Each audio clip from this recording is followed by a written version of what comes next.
ang mga kwento ng pag-ibig, kwento ng buhay at kwento ng pag-asa dito sa Barangay Love Stories. Love Stories.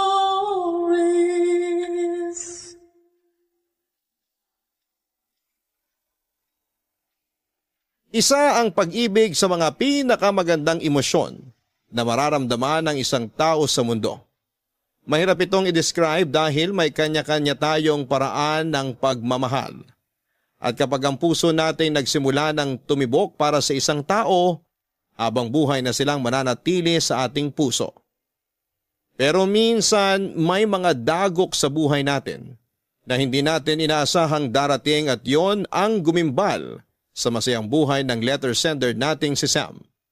Ano kaya ang nangyari kay Sam? Yan ang malalaman natin dito lamang sa mga kwento ng pag-ibig, buhay at pag-asa sa nangungunang Barangay Love Stories. Dear Papa Dudut, una sa lahat ay hayaan niyo po muna akong batiin ng maligayang Kapaskuhan ang inyong mga tagapakinig. Ako nga pala si Sam, 47 years old at isang nursing assistant. Masasabi ko na naging mabait sa akin ng Panginoon noong kabataan ko dahil hindi niya ako binigyan ng mga mabibigat na problema. Lumaki ako na may kumpletong pamilya at komportableng buhay. Nabiyayaan ako ng mga tapat na kaibigan at nagkaroon ako ng maayos na edukasyon. Halos perpekto na ang buhay ko noon dahil pati sa love life ay sinuwerte ako. High school pa lamang ako noon nang nakilala ko ang asawa kong si Geneva. Fourth year high school ako noon samantalang first year high school naman si Geneva noong nagkakilala kaming dalawa.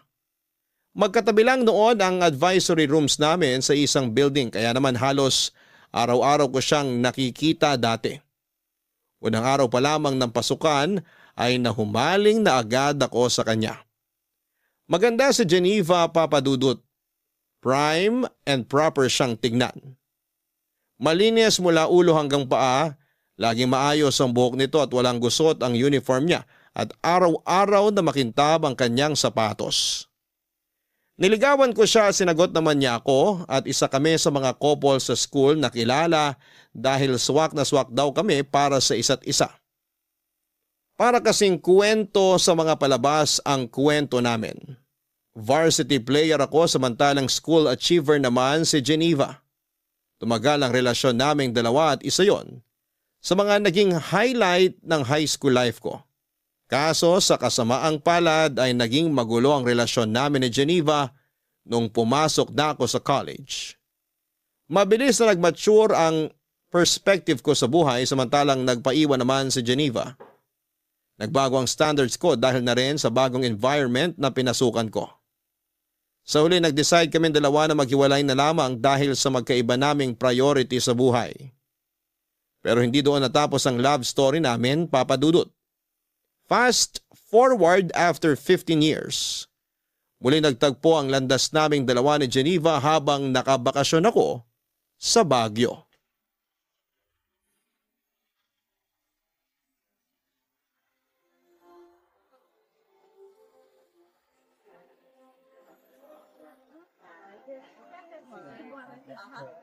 Excuse me, kuya. Pwede po ba magpakuha ng picture? Picture? Sure, sige. Teka, Geneva? Oh my gosh! Sam! Ako nga. Uy, kumusta ka na? Okay naman! Heto, office girl na. Grabe, long time no see ah. Tagal na rin pala, no? Nung uli tayong nagkita. Oo nga, high school pa ako nun eh. 10 years nang mahigit. Tama ba? 15 years to be exact. Ang galing. What are the odds na dito pa talaga tayo sa Baguio magkikita? Nakakatuwa nga eh. Kumusta ka na? Mabuti naman ako. Lisensyadong nurse na at gabi-gabing pagod. Ang galing. Saan ka nag-work ngayon? Sa public or private? Sa private ako, nursing assistant. I see. Sino naman kasama mo ngayon? Workmates, tsaka ilang kaibigan. Ikaw, mag-isa ka lang? Actually, kasama ko yung family ko nagbabakasyon. Kaso nasa Burnham Park sila ngayon eh. Gusto raw nilang mag-chill doon. Ako gusto ko mamasyal, kaya iniwan ko na lang sila. Nag-solo flight na lang ako kasi sayang yung oras. Marami kaya akong gustong pasyalan dito sa Baguio. Ilang araw ba kayong magsistay dito? 2 days lang. Last day na namin ngayon. Balik na kami sa Manila mamaya. I see. Kami naman, kararating lang namin. 3 days kami rito. Nice! Nakakit na ba kayo sa Benguet? Sa may strawberry farm? Hindi pa, pero plano namin pumunta dun mamaya. Punta kayo kasi in season ng strawberry ngayon. Pwede kayo mag-strawberry picking. Mas mura kaysa sa mga nakadisplay. Galing kami dun kahapon. Sige, sasabihan ko yung mga kasama ko mamaya. Nasaan pala sila? Bakit mag-isa ka lang ngayon dito? Nandun sila, bumibili ng souvenirs. Nagpaiwan na ako rito kasi ang ganda ng view. Oo nga napaka-peaceful no? Tama, nakaka-relax. Ito yung maganda sa Baguio eh. Ang sarap sigurong manirahan dito. Maganda yung klima, tapos maganda yung environment, ang daming puno. Di ba nga, isa to sa mga lugar na gusto mong puntahan noon? Oo, tapos after 15 years, bago ko natupad yun. Wait, ngayon ka palang nakapunta rito sa Baguio? Oo, first time ko lang. Kaya nga sinusulit ko na eh. Mag-extend ka na lang kung gusto mo. Sama ka sa amin. Wag na, uy, nakakahiya. Tsaka hindi ko kilala yung mga kasama mo, baka ma-OP pa ako. Isa pa, may work na ako bukas. Sayang naman. Kung nalaman ko lang ng mas maaga na nandito ka pala, kanina pa dapat kita in-invite. Paano mo naman malalaman yun na ilang years na tayong walang contact simula nung maghiwalay tayo? Oo nga no, hindi tayo friends sa Facebook. Hindi. Naging busy na rin kasi tayo sa kanya-kanya nating buhay since then. Tsaka hindi pa uso Facebook noon. Tapos nung sumikat yung Facebook, nawala na yung connection natin. Pero maganda naman yung naging hiwalayan natin, di ba? I mean, pareho tayong nag-decide na di nag-workout yung relasyon natin. Kaya tayo naghiwalay. Oo. Busy ka na masyado sa studies mo noon. Samantalang ako, bilang first time makaranas ng puppy love, kinulang sa atensyon. Sa huli, nag-decide tayong tapusin na lang yung relasyon natin kesa pareho tayong mabaliw. Yeah, ganun na nga yung nangyari. Pero at least, in good terms pa rin tayo kahit papano. Hindi awkward surprisingly. Kaya nga eh, kumbaga, part na lang yun ng history natin. Totoo! So kung hindi ka busy, pa-picture naman ako. O sige, akin na. San ka ba? Dito banda, kunin mo yung view ha. Whole body ba? Ikaw nang bahala. May tiwala naman ako sa'yo. Basta click-click mo na lang tapos magpo-post na lang ako para marami akong pagpilian. Okay, sige. 1, 2, 3. Smile! Pagkatapos ng pagkikita namin yon ay hindi na nawala pa sa isipan ko si Geneva. Wala siyang pinagbago, prime and proper pa rin katulad nung una ko siyang nakita sa unang araw ng pasukan. Hindi ko alam kung bakit pero sa muling pagkikita namin ay parabang may nabuhay sa puso ko noong araw na yon. Pag-uwi sa hotel ay agad kong hinanap ang Facebook ni Geneva at doon ay inistok ko ang profile niya. Mangilan-ngilan lang ang pictures niya online. Karamihan ay puro mga shared post tungkol sa libro, pusa at mga travel destination. Ang pag-i-stalk kong ginawa kay Geneva sa Facebook ay umabot hanggang sa magdamag dahil pati comments at ilang interactions nito ay binasa ko. At isang napansin ko, Papa Dudut.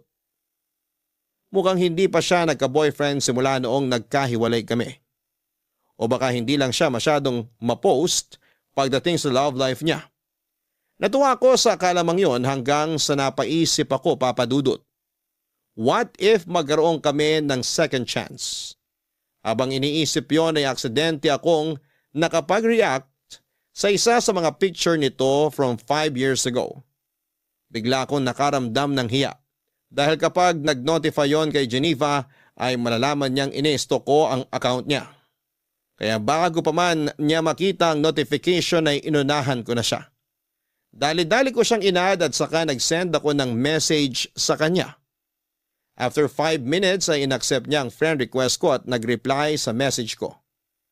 Pauwi na raw sila that time at sakto ang message ko dahil bored daw siya sa biyahe. Nang gabing yon ay nakapag-usap kami hanggang inabot kami ng umaga. Doon na po nagsimula ang reconnection naming dalawa ni Geneva. Pagkabalik ko sa Metro Manila ay hindi na ako nagpatumpik-tumpik pa at agad ko siyang in-invite para sa isang date, Papa Dudut.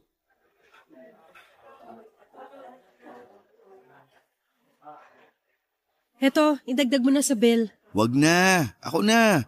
Total ako naman yung nag-invite for dinner. Hindi, I insist.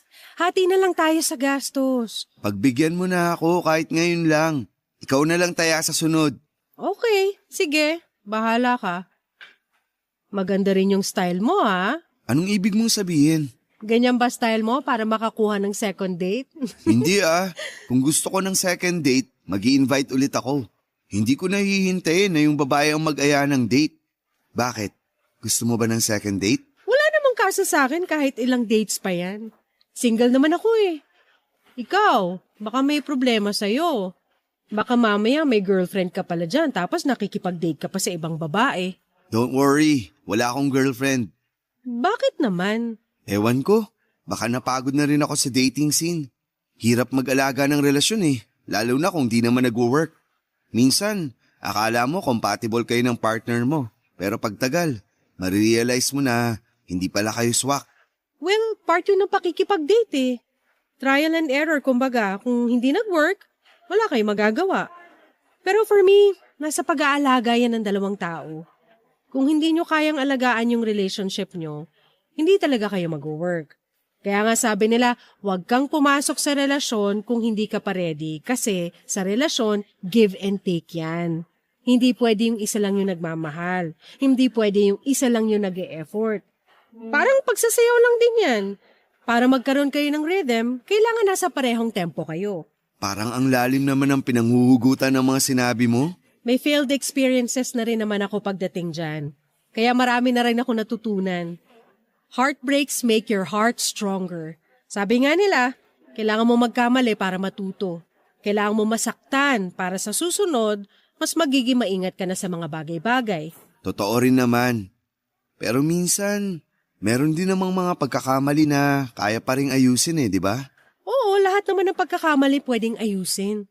Katulad na lang nung nasa high school tayo. Marami tayong pagkakamali sa relasyon natin nun, kaya hindi nag-work. Bata pa kasi tayo noon. Hindi pa natin alam yung mga ginagawa natin. Pero pwede pa kaya natin yun ayusin? Ayusin? Ano pa nga ayusin natin dun? Matagal na yun. Hindi, I mean, may chance pa ba na, alam mo na, single ka, single ako. So, nagpaparamdam ka ba ulit? pwede pa ba? Na-try natin ulit? Bakit naman hindi? Katulad nga ng sinabi mo, pareho tayong single. Basta ba itong gagawin natin, sigurado na. Hindi yung susubok tayo ulit tapos kapag hindi nag-work, titigil agad. Ganun yung nangyari sa atin noon Iba na ngayon, Geneva. Nag-mature na tayo. Iba na ang tingin natin sa mundo. Siguro naman hindi na mauulit yung nangyari noon. Tignan natin. Huwag nating madaliin para wala nang pagkakamaling mangyari. Sige, agree naman ako sa sinabi mo. So, since pumayag kang ligawan kita ulit, paano ba yan? Mas mapapadalas na ang date natin. Walang problema sa akin basta share tayo sa gastos, okay lang. Bakit naman? Ayaw mong nililibre ka? Ayoko nung binibaby ako Kaya ko naman ang sarili ko. Ayoko yung mindset na porket babae ako, kailangan ako yung inaalagaan. Wala dapat yan sa gender lalaki man o babae, dapat inaalagaan talaga. Gusto ko may fair treatment sa relasyon. Dapat na i-reciprocate lahat yung efforts. Wow! Hindi ko yan kakalimutan. Isa sa puso ko yung sinabi mo. Kaya sa susunod na date natin, ako naman magde-decide kung saan at kailan since ako ang magbabayad. Sure, ikaw bahala. Kung ano yung mga bagay na ayaw at gusto mo, sabihin mo lang sa akin. Huwag ka mag-alala. Mas vocal na ako ngayon kaysa noon. Which is a good thing naman. Ano, tara na? Baka matraffic pa tayo sa daan. Sige, ihatid na kita. Thank you. Papadudot willing naman si Geneva na subukan ulit naming buhayin ang dating relasyon namin na hindi nagtagal dahil masyado pa kami mga bata noon. Pareho naman kaming single noong time na yon kaya wala naman sigurong masama kung bubuksan ulit namin ang mga puso namin para sa isa't isa. Sa loob ng 2 buwan ay niligawan ko si Geneva hanggang sa napasagot ko siya sa pangalawang pagkakataon. Maraming pinagkaiba ng naging relasyon namin noong time na yon kumpara noong bata pa lamang kami. Noong nasa high school pa lamang kami ay parang nangangapa pa si Geneva dahil first time lamang niyang magkaroon ng boyfriend. Ako naman dahil bata pa ay hindi rin ako gaanong nagseryoso pagdating sa pag-ibig. Pero that time noong nagkabalikan kami matapos ang mahabang panahon, ay di hamak na mas nag-mature na ang pagtingin namin sa mundo. Wala nang mga mababaw na misunderstanding at kapag nagkakaroon kami ng problema, ay mas malawak na ang pag-iisip at pangunawa naming dalawa.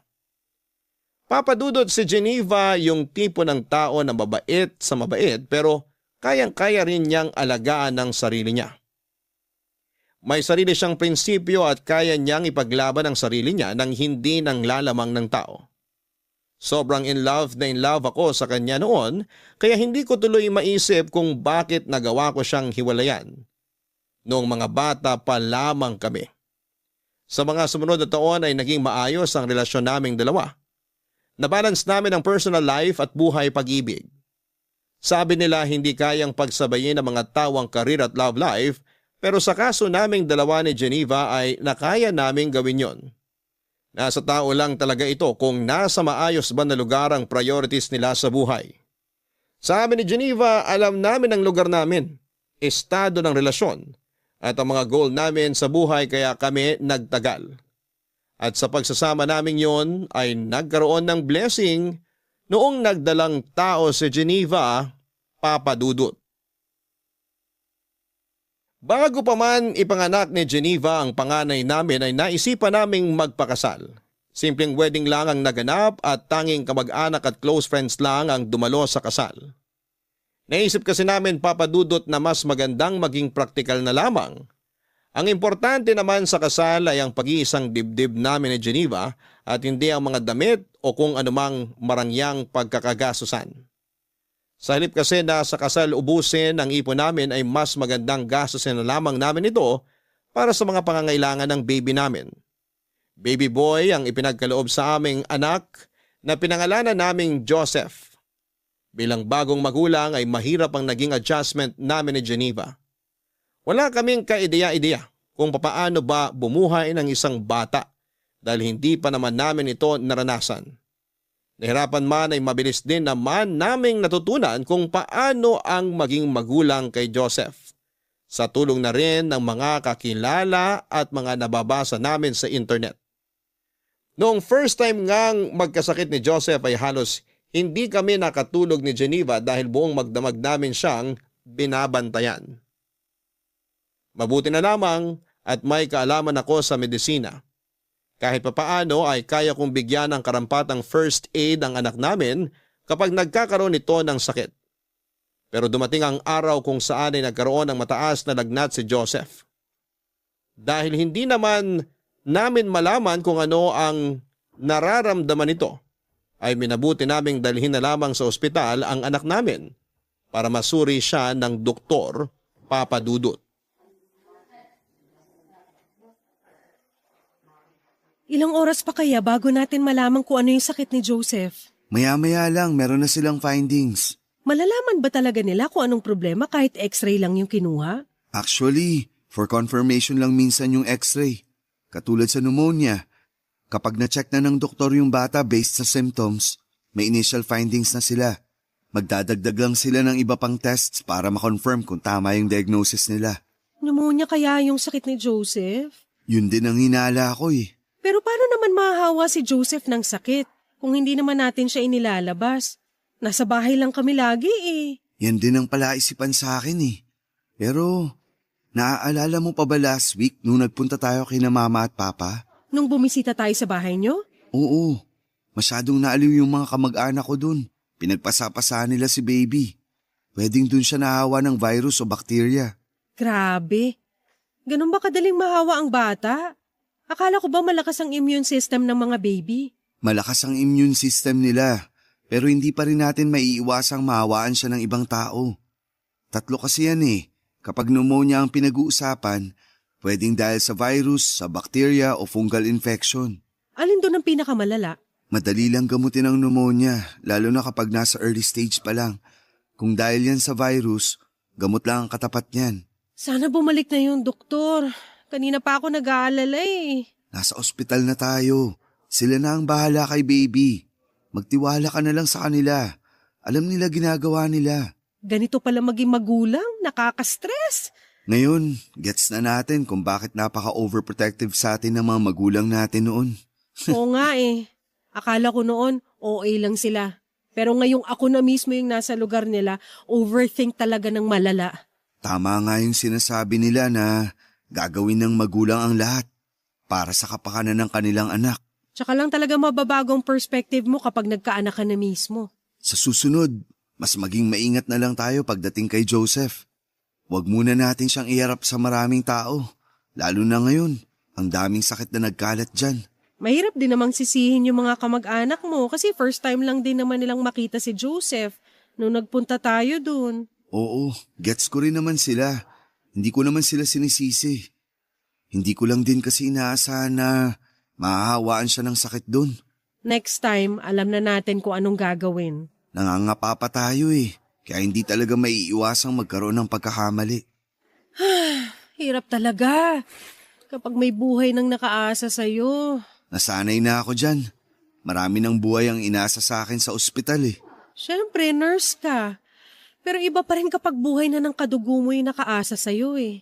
Sa inyo, okay lang kahit anong mangyari kasi hindi nyo naman kakilala yung mga inaalagaan yung pasyente. Hindi ganun yun. Hindi porket hindi namin kamag-anak yung mga pasyente namin, hindi na kami apektado. Apektado pa rin kami kasi syempre, tao pa rin yun eh. Tao rin kami. At kapag nagkakaroon kami ng pasyenteng hindi nakakasurvive, mabigat din yun sa dibdib. Pero proud ako sa profession mo. Kayo yung isa sa pinaka-importanting tao sa mundo ngayon dahil kumbaga, kayo yung nagbibigay ng second chance sa mga tao lalo na kung life and death situation yung pinag-uusapan. Kaya nga ako pumasok sa medical field dahil dyan eh. Ano kayang update? Mako-confine kaya si Joseph? Tanungin mo na kaya, total kakilala mo naman yung doktor niya. Sige. Ikaw na muna magbantay kay Joseph. Makikibalita lang ako sa labas. Okay, sige.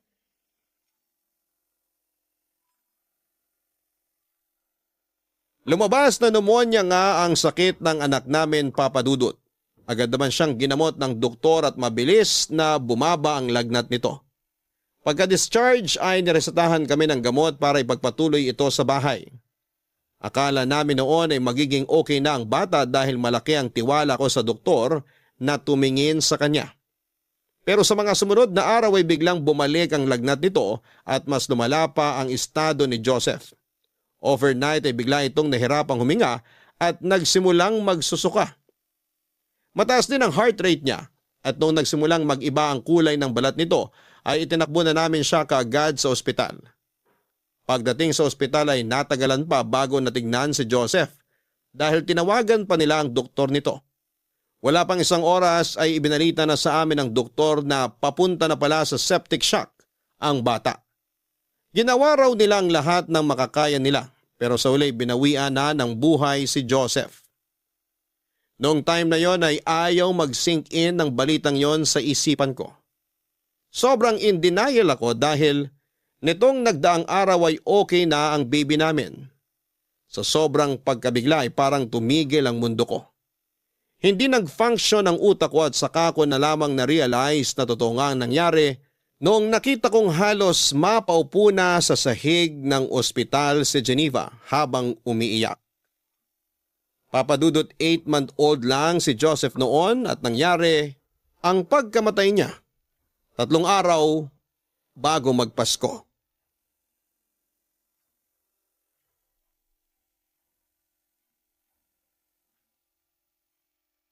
Geneva, okay ka lang?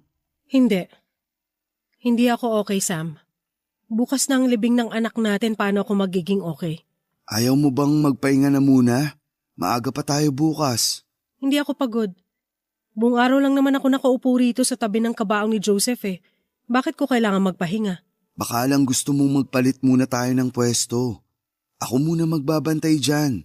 Para kung gusto mong mag-unat ng katawan o kumain, maligo, matulog. Ilang araw ka ng puyat eh. Hindi ako aalis dito. Hindi ko iiwan ang anak ko. Geneva. Ano bang gusto mong gawin ko, Sam? Hayaan mo na muna ako rito. Gusto ko pa makasamang anak ko, bakit ba?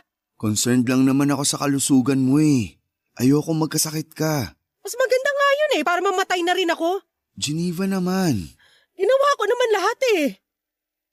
Naging maingat naman akong ina. Naging maalaga naman ako. Hindi naman ako nagpabaya eh. Oo, alam ko. Naging mabuti kang nanay kay Joseph. Alam ko yun kasi nakita ko mismo kung papaano mo inalagaan ang anak natin. Pero bakit? Bakit wala na siya? Bakit nakahiga na siya sa kabao ngayon? Dapat sinunod ko na lang yung kutob ko. Dapat itinakbo ko na agad siya sa ospital na bumalik yung lagnat niya. Wala kang kasalanan sa nangyari. Hindi mo naman alam eh. Yun nga yung point, Sam. Dahil sa kabobohan ko, namatay ang anak ko. Hindi mo kasalanan yung nangyari, Geneva. Huwag mong sisihin sarili mo. Kung may dapat mang sisihin, ako yun. Ako yung nurse. Inaral ko yung mga bagay na yan. Tapos, ako yung walang nagawa. Ang hirap lang tanggapin. Alam ko, pero kailangan nating maging matatag. Hayaan mo muna ako magluksa. Hayaan mo muna ako maging mahina dahil sa ngayon wala pa ako sa lugar para maging matapang. Hindi ko patanggap. Hindi ko patanggap na wala ng anak natin. Hindi naman bawal maging mahina eh. Pero hindi rin maganda na pinapabayaan mo yung sarili mo dahil sa nangyari. Geneva, ayoko makita ka nagkakaganito. Magluksa tayo pero alagaan din dapat natin mga sarili natin. Kaya mo bang gawin yun? Susubukan ko. Anong gusto mong kainin? Sabihin mo sa akin, ipagluluto kita. Kahit ano. Hindi gumagana ang isip ko ngayon. Ipagluluto kita ng pagkain pero kailangan mong ubusin yung lulutuin ko, okay? Maiwan muna kita. Magluluto lang ako. Sam, Ano yun? pwede bang humingi ng pabor? Anong pabor yun? Pwede bang i-extend muna natin yung burol ni Joseph? Hindi ba pwedeng makasama muna natin siya kahit hanggang sa bagong taon lang? Pero sabi nila mama, bawal daw yun eh. Hindi raw magandang salubungin ng bagong taon na may patay. Wala akong pakialam sa pamahiin na yan. Gusto ko pa makasama si Joseph ng mas mahabang panahon. Itingnan ko kung anong pwedeng gawin. Nakaschedule na rin kasi lahat eh. Please? Susubukan kong kontakin yung simbahan, pati na rin tong chapel. Baka sakaling mapakiusapan ko sila. Salamat. Kakausapin ko sila. At kapag na-extend yung burol, mangako ka sa akin na matutulog at kakain ka on time, okay? Pangako. Okay, sige. Susubukan ko pero hindi ko maipapangako na mapagbibigyan tayo. Lalo na't busy na rin ang mga tao ngayon. Subukan mo lang, please. Huwag kang mag-alala. Gagawin ko ang lahat. Antayin mo ako rito. Dadalang kita ng pagkain mo.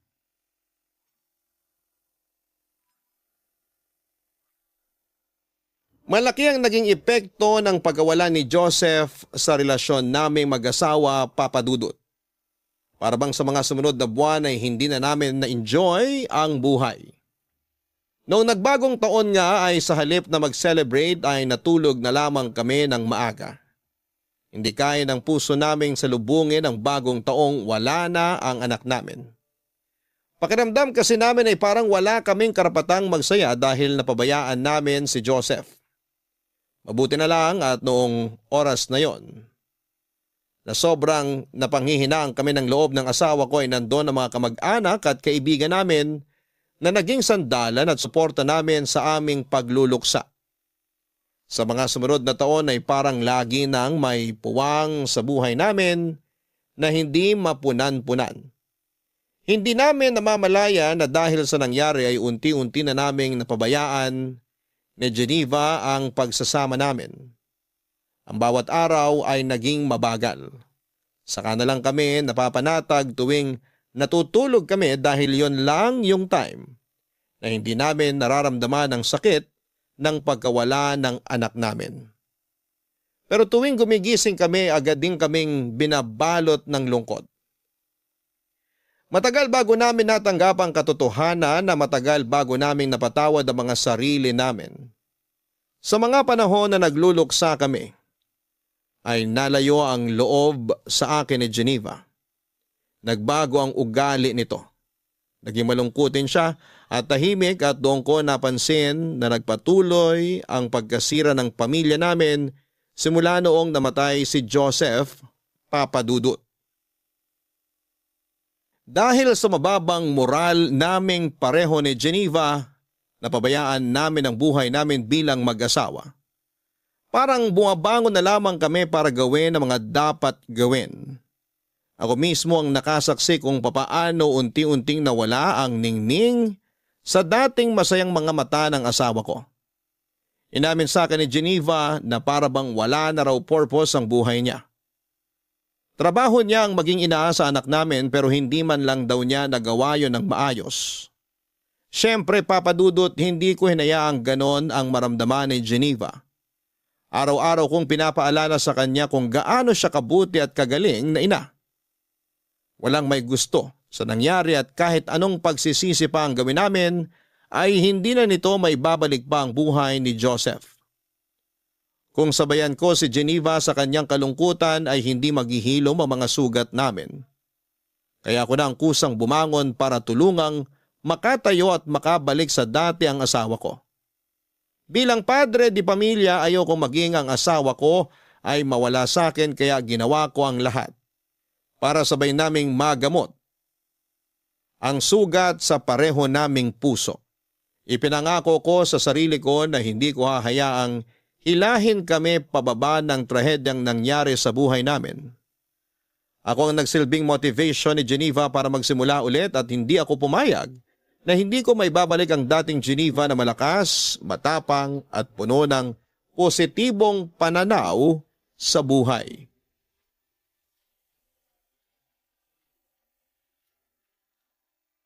What if lumabas kaya tayo this weekend? Tagal na tayong di namamasyal eh. Marami akong trabaho dito sa bahay eh. Magliligpit pa ako ng gamit. E di sa susunod na weekend, kung kailan hindi ka busy, sabihin mo lang sa akin para makapagpaalam ako sa trabaho. Wag na. Wala pa ako sa mood magsaya ngayon. Tulungan na lang kita. Ano ba yung mga ginagawa mo? Nagliligpit ng ano? Basta. Tapos na akong kumain, maiwan na kita rito ah. Maliligo pa ako. Sandali, tapos ka na? Hindi man lang nabawasan yung pagkain sa pinggan mo ah. Hindi ako masyadong gutom. Wala akong gana. Kahapon yan din ang sinabi mo. Wala nang nutrients na nakukuha yung katawan mo. Kaya lagi kang walang gana sa ibang bagay. Sam, alam natin ang dahilan kung bakit wala akong gana sa buhay ngayon. Alam ko, pero hanggang kailan mo gagawin to? Hanggang kailan mo planong parusahan yung sarili mo dahil sa nangyari? Hanggat kailan ko gusto. May problema ba ron? Oo, marami. Hindi maganda tong ginagawa mo sa sarili mo. Sabi mo magluksa ako hanggat kailan ko gusto. Hanggang ngayon nagluluksa pa rin ako sa pagkamatay ni Joseph. Ngayon bawal bang gawin yon? Hindi naman yun ang ibig kong sabihin. Ilang buwan na yung lumipas. Kahit sana naman may makita akong improvement. Huwag mo akong pangunahan sa mga nararamdaman ko kasi hindi mo alam kung ano yung araw-araw na tumatakbo sa isipan ko. Nawalan din ako, Geneva. Masakit din para sa akin yung nangyari. Oo, anak mo siya. Nakasama mo siya ng 8 buwan, pero ako mas mahaba ang pinagsamahan namin ni Joseph dahil dinala ko siya ng 9 na buwan bago natin siya nakasama. Magkaiba tayo ng nararamdaman, Sam. So ano to? Kompetensya na kung sino yung mas matagal na kasama ng bata? Ikaw naman na nagsimula eh. Hindi porket tanggap mo na wala na si Joseph, ibig sabihin nun ay matatanggap ko na rin yung nangyari. May kanya-kanya tayong proseso ng pagluluksa at magluluksa ako hanggat kailan ko gusto. Hanggat nabubuhay ako, hindi ko matatanggap na wala na ang anak ko. Ay, sorry. Hindi kita pinipilit na tanggapin ang nangyari. Hindi rin totoo na nakamove on na ako mula sa pagkawala ni Joseph. Ako rin naman, may mga panahon na nagsisisi ako, nangihinayang. Siguro nga, totoo na mas masakit para sa iyo yung nangyari dahil mas mahaba yung naging pagsasama niyong mag-ina. Literal na ikaw ang bumuo sa kanya eh. Gusto kong maghili ang puso mo at kung hindi ka pa ready, okay lang. Katulad nga ng sinabi ko noon, walang mali sa pagiging mahina. Walang mali sa pagiging malungkot pansamantala. Pero hindi pwedeng manatili ka na lang na mahina at malungkot dahil hindi ka makakaahon sa kinaroroonan mo kung habang buhay mong dadali ng sakit. Nasasaktan ako tuwing nakikita kitang nagkakaganito. Araw-araw, ipinapanalangin ko na sana bumalik na tayo sa dati kasi namimiss ko na yung asawa ko. Pasensya ka na. Hindi ko naman ginusto na ganito yung maramdaman ko eh. Sobrang sakit lang talaga para sa akin. Sorry, alam ko pati ikaw nasaktan din sa nangyari. Sorry kung bigla na lang ako nag-shutdown. Susubukan ko. Susubukan ko, Sam. Salamat. Gusto ko na ulit makita yung babaeng matapang at independent na nakilala ko. Gusto ko nang bumalik yung dating Geneva. Hindi man ngayon pero sana makita ko na ulit siya. Salamat sa pag-intindi. Maiwan na kita. Matutulog ka na ba pagkatapos mong maligo? Oo, sana. Pagod na tong katawan ko. O sige, magpahinga ka na. Pero bukas, pwede mo ba akong samahan? Saan? Sa simbahan. Matagal ka nang di nagpupunta sa simbahan. Samahan mo ako bukas. Okay, sige. Sasamahan kita.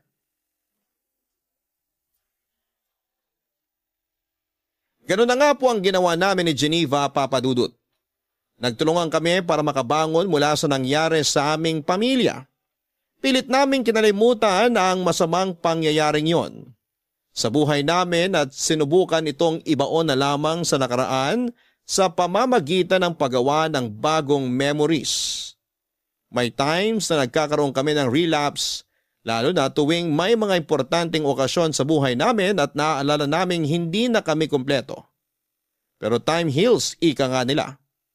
Dahil unti-unti ay natanggap din namin ng katotohanan na wala na talaga si Joseph.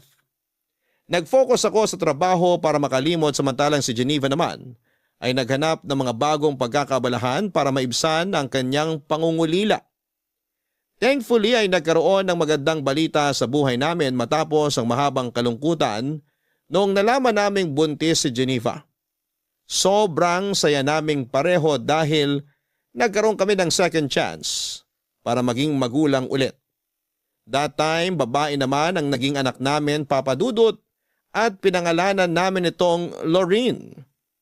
Sa pagkakataong yon, ay doble-doble na ang ginawa naming pag-iingat para sa pangalawang anak namin. Inespoil namin siya sa lahat ng bagay, ginawa namin ang lahat para hindi na maulit pang nangyari kay Joseph. Kaunting kagat lang ng insekto o lamok ay agad naming ginagamot ang bata. Mapaubo man o sipon, sakit ng tiyan at kung ano-ano pang tipikal na sakit ng bata ay nagiging okay na kami pagdating doon dahil ayaw na naming maulit pa ang nangyari noon. Sa kabutihang palad ay napalaki naman naming maayos na bata si Lorraine sa sumunod na 9 na taon, Papa Dudut.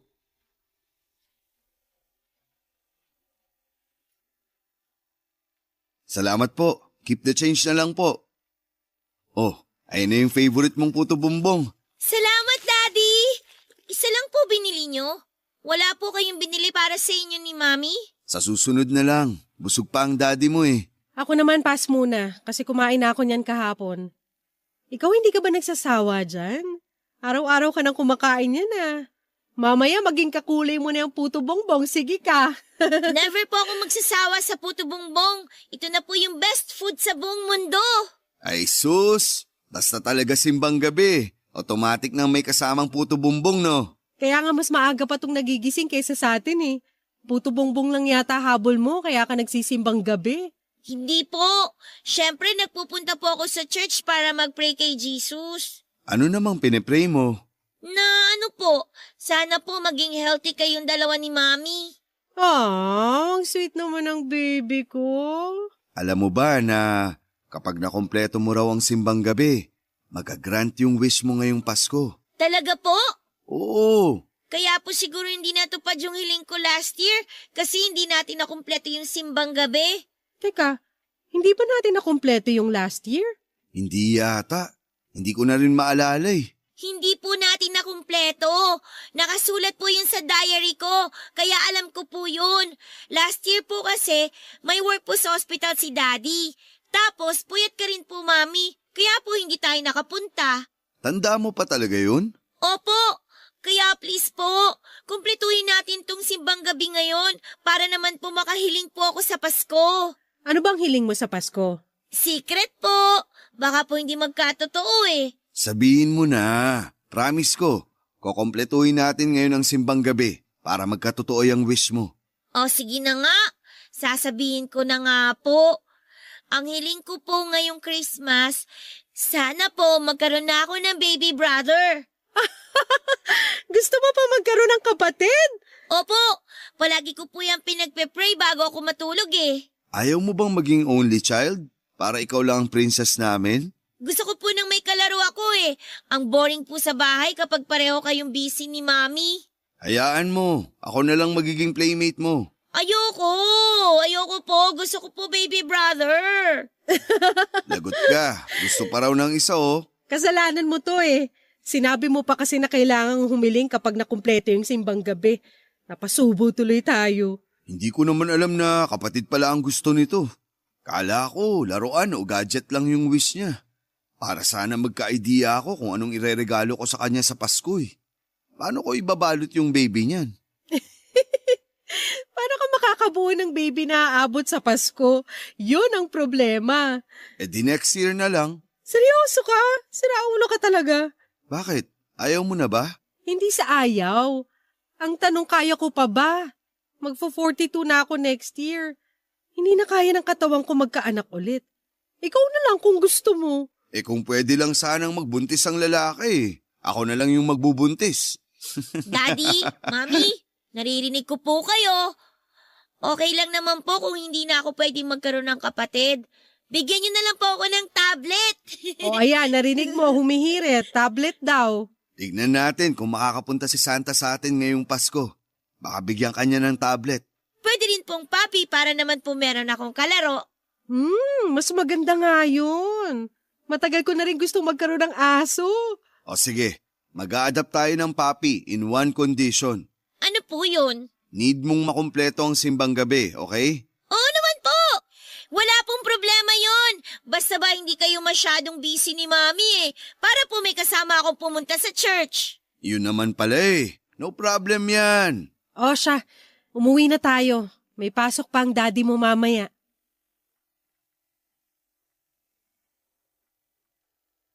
Simula pagkabata, Pasko na ang pinaka-paborito kong holiday sa buong taon. Yun kasi yung panahon kung kailan overwhelming ang saya na nararamdaman ng buong pamilya namin. Pakiramdam namin ay napaka-positibo ng lahat. Puno ng energy at lahat ng tao'y masaya at nagdiriwang. Taon-taon ay sinisiguro kong nagkakaroon ako ng time na makasama ang pamilya ko lalo na tuwing Noche Buena. Naging bonding time na namin bilang pamilya ang paghahanda ng pagkain at pagkakaroon ng family bonding habang nag-aantay na sumapit ang 12:00. Minsan nagmo-movie marathon kami. May pagkakataon naman na naglalaro kami ng board games. Every year ay sinisiguro naming mas enjoy ang bawat Pasko kesa sa nakaraang taon. Pagsapit ng Noche Buena, salo-salo kaming kumakain sa mga masasarap na handa at tuwing nangyayari yon, isang bakanting upuan ang inilalaan namin sa hapagkainan para sa anak naming si Joseph. Wala na siya sa buhay namin pero gusto namin ni Geneva na tuwing Pasko ay may espesyal na lugar ang panganay namin sa aming pamilya. Sa ganong pagkakataon ay nararamdaman namin na mas buo kami bilang pamilya. Gusto naming ipakita na kailanman ay hinding-hindi mawawala sa puso namin si Joseph. Pero papadudot ang hindi ko inaasahan noong taong yon.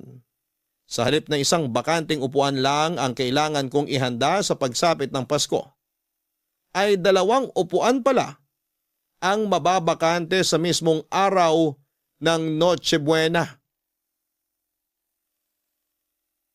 Katatapos lang ng simbang gabi noon, tuwang-tuwa si Lorraine dahil sa wakas ay makakapag-wish na siya dahil nakumpleto na niya ang pagsisimba simula noong nagsimula ang simbang gabi. Dala ang paborito ni Lorraine na puto bumbong ay pauwi na kami noon at nagdesisyon na kung ano ang mga pelikula na papanoorin namin buong araw habang naghihintay para sa Noche Buena. Nakahanda na rin ang grocery list ni Geneva dahil marami siyang planong lutuin noong araw na yon. Sobrang saya ko noon dahil kompleto ang pamilya ko. Wala kaming problema, wala kaming inaalala. Ang mga regalo namin para sa isa't isa ay nakabalot na at naghihintay na sa bahay. Nakaredy na rin ang mga pailaw na sisindihan namin pagsapit ng hating gabi. Habang binabagtas namin ang daan pauwi at nakikinig sa mga classic na Christmas songs, ay isang pick-up ang biglang bumangga sa sasakyan namin.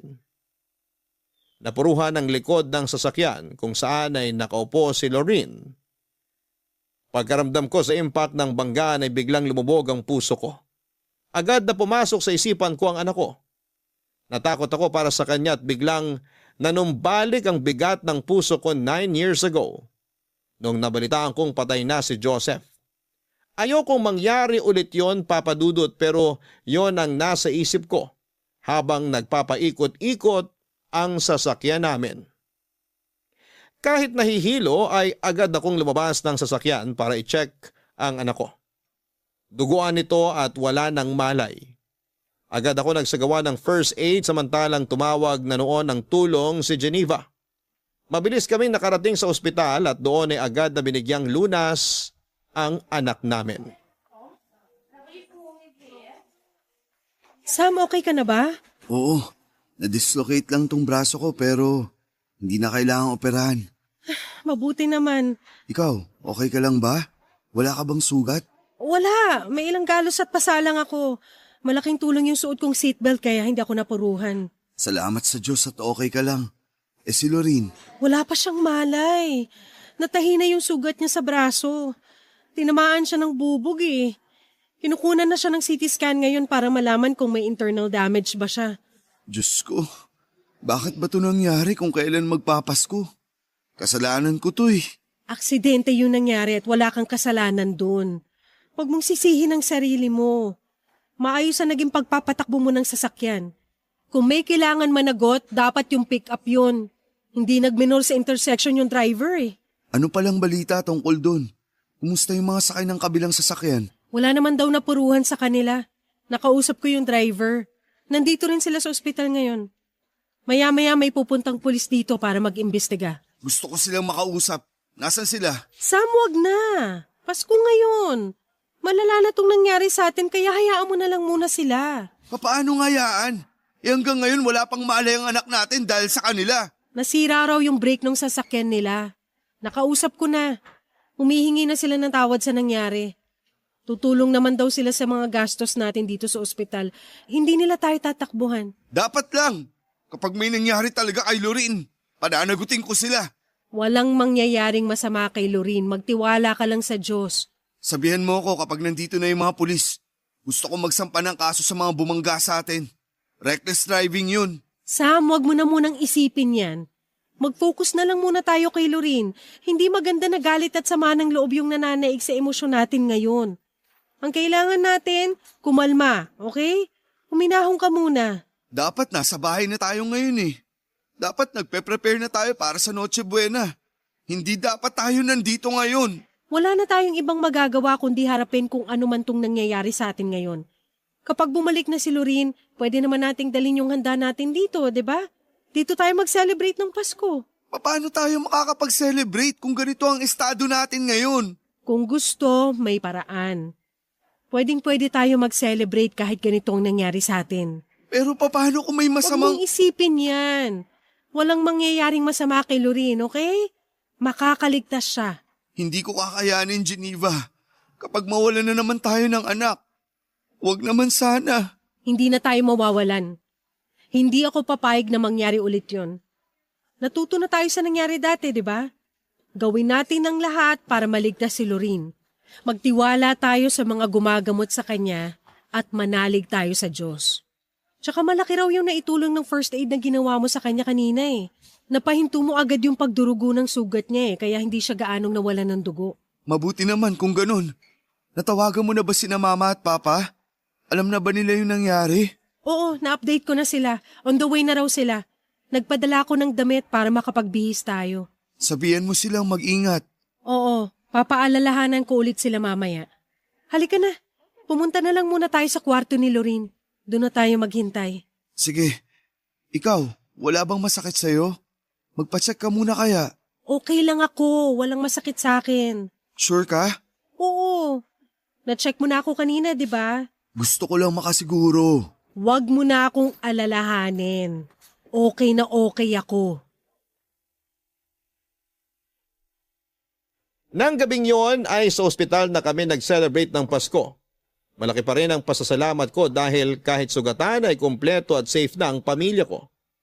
Labis-labis ang pasasalamat ko sa Panginoon noon dahil okay ang anak ko. At hindi ito nagkaroon ng internal injury na unang ikinabahala ko, Papa Dudut. Akala ko talaga noon ay mawawalan na naman ako ng anak. Kapag nangyari yon ay hindi ko na talaga kakayanin. At baka mabaliw na lamang ako. Habang nagpapahinga sa ospital ay bigla akong ginising ni Geneva kakatapos lang noon ng kasiyahan matapos mag-celebrate ng Pasko ang lahat.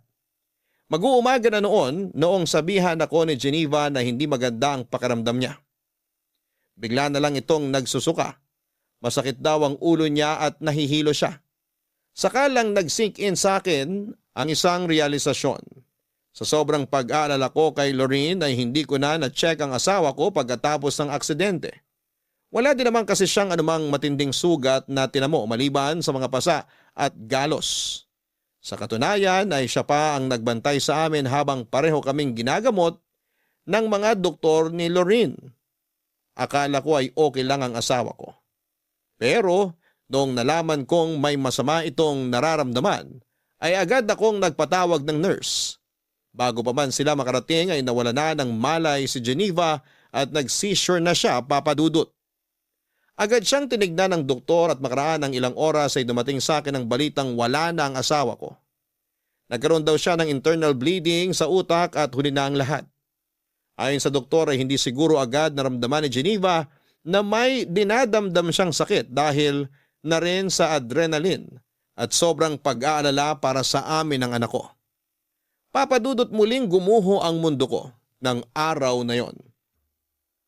Kung kailan Pasko ay muling nalagasan na naman ang pamilya namin, Papa Dudut. Simula noon ay nag-iba na ang tingin ko sa Pasko.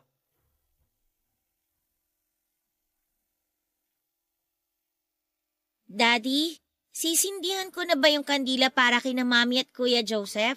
Okay, sindihan mo na. Ipe-prepare ko lang tong Bake Mac.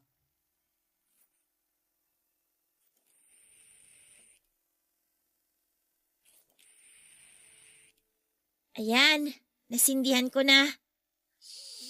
Wow! Ang bango naman itong kandila. Scented candle yan. Favorite scent yan ng mami mo. Lavender. Tapos, ano naman po itong kay Kuya Joseph? Ano ba? Hindi ko na maalala eh. Ano bang nakalagay dyan? Sandali lang po, check ko. Baby powder po ang nakalagay eh. Oo. Baby powder nga. Ano, amoy baby ba? Parang medyo sweet siya, Daddy. Parang amoy ng cologne. Talaga ba? Opo. Daddy, tulungan ko na po kayo dyan. Ano po bang pwede kong ayusin? Ilagay mo na yung mga plato sa table. 4 lahat yan ha. Okay po. Akin na lang tong reindeer na plato. Tapos sa inyo naman po yung may Santa Claus. Tapos para kay Mami naman tong plate na may snowman. At kay Kuya Joseph naman yung may design ng Christmas tree. Yung upuan nila Mami at Joseph, naayos mo na ba? Hindi pa po, pero isusunod ko na po, Daddy. Ayan, complete na. O heto, ready na rin yung pagkain natin. Maupo ka na. Sige po. Ang konti lang ng food natin ngayon, Daddy, no? Tayo lang naman ang kakain eh. Ano, kain na tayo para makanood tayo ng fireworks mamaya. Sige po. Oh, pray muna tayo bago kumain. Sige po, Daddy.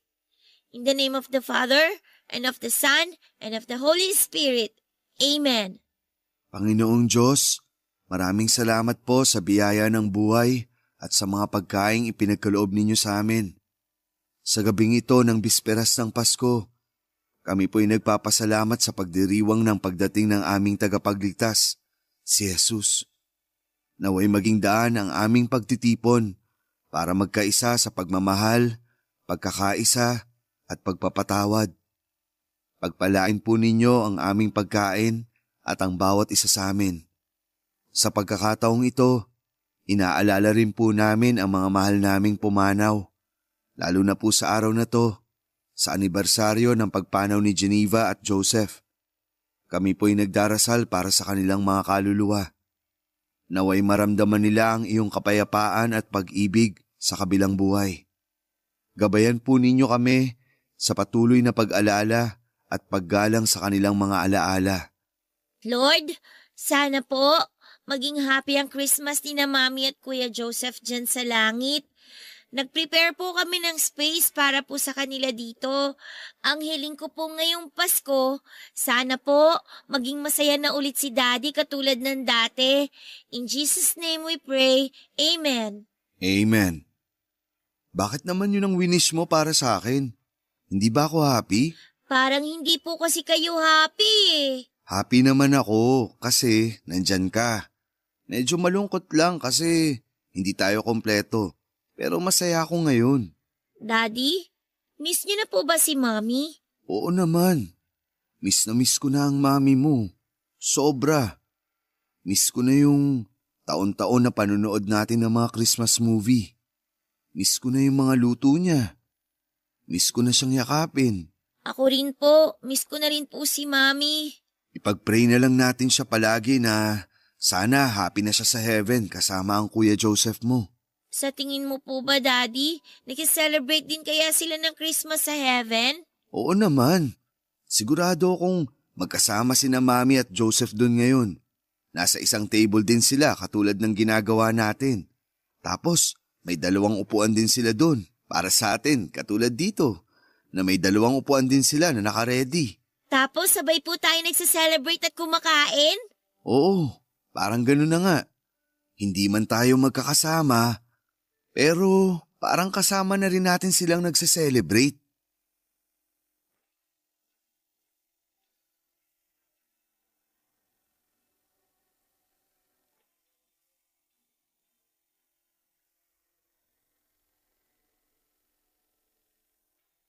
Taon-taon, gano'n na po ang naging tradisyon namin ng anak ko. Lagi kami naglalagay ng 2 bakanting upuan sa hapagkainan tuwing Pasko para maging buo ang pakiramdam naming mag-ama. Weird man para sa iba pero yun na rin ang tanging naisip namin para makaiwas sa kalungkutan na maaari naming maramdaman sa pinakaimportanteng araw sa buhay namin. Nakakalungkot man na 2 death anniversary ang taon-taon naming inaalala tuwing Pasko, pero sinisiguro naman namin ng anak ko na kapag nagdiriwang kami ng Kapaskuhan ay walang lugar ang kalungkutan sa puso namin sa mga oras na yon.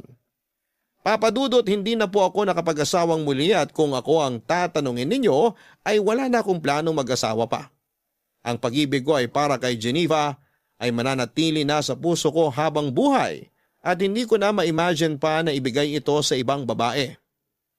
Kung meron man akong pagbibigyan nito ay walang iba kundi para na lamang sa anak kong si Lorene. Marami pa kaming pagdadaan ng 2 at pinapangako ko sa anak ko na ibibigay ko ang lahat ng makakaya ko para masuportahan siya sa bawat desisyong gagawin niya sa kanyang buhay. Papadudot, dito ko na po tinatapos ang istorya ko. Merry Christmas po sa inyong lahat. Sana ipagpalaing kayo ng Diyos at ang hiling ko ay tumagal pa ang inyong programa at magpatuloy ito sa pagbibigay ng inspirasyon sa lahat ng mga Pilipino. Mabuhay po kayong lahat at sa lahat ng bumubuo ng Barangay Love Stories at Barangay LS. Paalam at maraming salamat. Ang inyong forever kapuso at kabarangay, Sam. Gone but never forgotten. Yan ang lagi nating sinasabi sa lahat ng mga mahal natin sa buhay na namayapa na dahil totoo naman na hindi sila mawawala sa puso't isipan natin. Mananatili sila sa ating buhay magpakailanman. Sa ating mga kabarangay na nakikinig ngayong araw, naway magkaroon kayo ng masaya at mapayapang selebrasyon ng Pasko at bagong taon. Hanggang sa muli, ako po ang inyong si Papa Dudut sa mga kwento ng pag-ibig, buhay at pag-asa sa Barangay Love Stories number 1. Sabay-sabay nating pakinggan ang iyong kwento ng pag-ibig, buhay at pag-asa. Ipadala lang sa barangaylovestories@yahoo.com. Nagustuhan ng iyong napakinggan? Ituloy yan via live stream sa www.gmanetwork.com/radio.